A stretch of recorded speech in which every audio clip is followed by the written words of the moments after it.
Hi, this is Steve here, and it is Tuesday, November 14th. I was just coming to you today.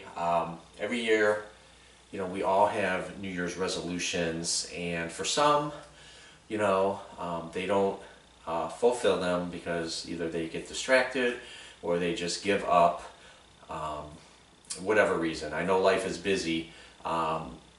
One of mine, I kind of decided I wanted to make earlier in the year, but in the years past, I kept thinking to myself, okay, I wanted to do it, but I kept putting it off. So weeks turned into months, and months turned into years. So, one thing like with books, everybody always says, hey, read this book, you got to read that book, this is the number one bestseller, this, that, or the other thing. And all these books are written by people like you and me, people that have an awesome talent for putting thoughts into words, great stories and stuff like that. And that's all great. I've read some books, I've read some personal development books, self-help books, things like that. But the one book that I was very intimidated on, did not want to read it, was afraid to read it, felt like I was not good enough, to read it, was the Bible. Now, over the past many years, gone to a few different churches, have picked up the Bible. I think I had a Bible at one point from, I don't know where I got it from, but I would use that. That would be my thing, but I would not really go into it and read it. So over the years, I would we would get into something. Would it be with whether it was Bible study, or in church, there would be a chapter or a section that the pastor would talk about. In Bible study, it would be the same thing. So I naturally have the Bible, and then as soon as the Bible study or church was over, you put the book back in the the hymnal, or you put the book back at the church, or I put my Bible back at home, and then I would leave it until the next time that I had to use it. So, I had this thing where I was like, you know what? I think the Bible is the most important book ever, of all time, past, currently in the present, and in the future, because everything, stays the same in the Bible. God is the same forever and ever. So, in the beginning of the year, I said to myself, let's make a realistic goal, and I'm going to take 1 year to read the Bible. So I took my Bible, my beloved wife Becky got me a Bible, Christmas of 2014, and this Bible is awesome because not only does it have the scriptures and stuff like that, but it also has places where you can reflect and respond. It also has question and answer sessions to make things, understandable to a common person, like me. So, 1,624 pages. So I said to myself, that is a ton. Look at this book is 2 inches thick. Very intimidating. So I said to myself, I'm going to take 365, I'm going to divide it into the 1,624. So if I stay on point, if I read 5 pages a day, in 365 days, I will have read the Bible. So I knew in my head that there was going to be days where I would do it, and then there would be days that I would drop off, I wouldn't do it, life would get in the way, I wouldn't make time to do it. So my current church pastor, Scott Pugh with Velocity, he would always say, if you don't have time to read the Bible, that's an excuse. He basically put it simple as this. He goes, if you have time to go to the bathroom, you have time to read the Bible. Now, that's not to say that when I went to the bathroom, I would read the Bible. He basically was saying, if you have 5 to 10 minutes, maybe a day to read the Bible, or 2 to 3 times a day, you can get it done. So I started in the beginning of February of this year. So it took me, I did it quicker than I thought. It was in 9.5 months. I just finished reading the Bible today.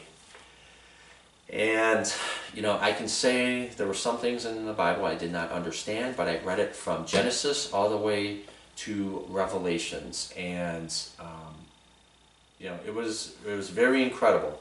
9.5 months, you know, I stuck with it. And anything in life that you want to do, if you have a task, if it's big, like the Bible, you break it down into smaller goals, attainable goals. And that's what I did. Now, I'm so thankful that my wife got me this Bible. I'm glad that I read it, because this is the most important book.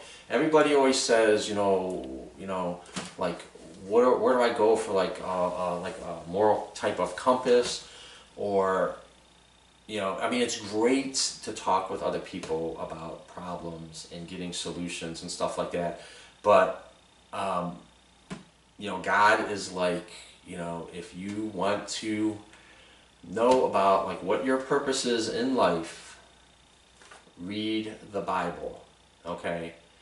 And there's one verse in here. It's Matthew chapter 19, verse 26. Now, I'm always about challenging myself physically as well as mentally, but I honestly, in a million years, would have never, ever given it consideration to read the Bible from cover to cover. I never thought of doing it. But the verse of Matthew says, with man, it's impossible. But I prayed about it, and it took 5 or 10 years of just, you know, thinking about it in my mind. And God, one day, at the beginning of the year, not only just doing physical New Year's resolutions, this is the best one for me, one of the best decisions that I've made in my life. Now, that's not to say I know everything in the Bible, but I was committed for 9.5 months to read the Bible, to reflect on it, to see how things apply in my life, or things that I can do to be better, things that I can improve on. So the verse Matthew, like I said, it says, with man, it's impossible. But with God, all things are possible. He didn't give me a free pass. And, you know, this wasn't easy to do, because life gets in the way with 2 kids, working full-time, house stuff, other things going on in life, but I was able to do it, and it's an incredible feeling. So Matthew 19, chapter 19, verse 26 says, with man, it's impossible, but with God, all things are possible. And I think he said something to me and said that I can do it as long as I give myself a reasonable, you know, goal. So glad that I was able to do it. Now what I'm going to do over the course of time, maybe I'll read one chapter, you know, maybe take a couple weeks to read it, and then just really get into it, talk with people at church about it, talk with my pastor, talk with, you know, my wife Becky, you know, things like that, just to really try to piece things together. And then lastly, the best chapter that I thought was really incredible was the last chapter, which was Revelations, because God and Jesus tell you about, you know, what is going to happen, you know, when, you know, the kingdom comes to earth. And it was just really mind-blowing, unimaginable, I mean, excitement kind of type of thing. But, you know, if there's one book that, you know, I would recommend to anybody, it would be reading, you know, the Bible, and then just going on that journey, reading it, and just absorbing it, and just see how it, you know, works in your life, and helping others. One point, I remember years ago, I said to myself, like, why are we here besides like procreating and, this and that or the other thing. And then in the Bible it says to help others out. That's the thing. It's to be there for other people, not to judge, and it's just for helping other people out. And that's an incredible thing that anybody can do. If you don't have money to help with a cause and stuff, if you don't have money to help doing a cause, the next best thing that you can do is you can give your time, because time you can't get back. Everybody says time is valuable. Helping others out, that is the name of the game. That is why we are here, to help each other out and to love one another. So just wanted to tell you about my 9-month journey reading the Bible, and hopefully I can inspire others out there and get more knowledgeable reading the Bible in the future, and you know, just learning more about what our purpose in life is. So thanks for watching.